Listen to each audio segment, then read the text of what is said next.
नमस्कार, मी मोहिनी स्वागत करते माझ्या यूट्यूब चॅनलमध्ये। आज आपण बनवणार आहोत शेपूची भाजी। त्यासाठी मी इथे एक मोठी अशी जुडी बघून घेतलेली आहे।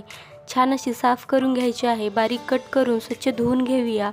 आता एका खलबत्त्यामध्ये आपल्याला थोडासा लसूण बारीक करून मिरची घेऊ। त्यासाठी इथे मी 4-5 मिरच्या घालून घेतलेल्या आहेत। थोडंसं मीठ घालून घ्यायचं आहे आणि छान असं बारीक करून घेऊया। आता गॅसवरती कढई गरम करायला ठेवू। छान अशी कढई गरम झाली की यामध्ये आपल्याला 2 चमचे तेल घालून घ्यायचं आहे। थोडासा आपल्याला जिरा घालून घ्यायचा आहे। यामध्ये बारीक केलेलं वाटण घालून छान असं परतवून घेऊया। आता इथे आपलं वाटण परतवलेलं आहे। आता यामध्ये चिरलेली भाजी घालून छान अशी मिक्स करून घ्यायची आहे।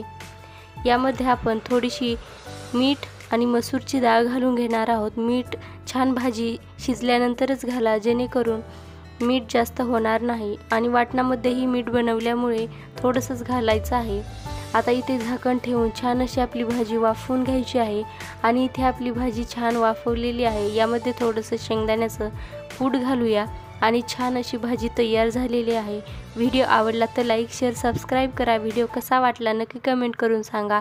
भेटू पुढच्या व्हिडिओमध्ये, तोपर्यंत धन्यवाद।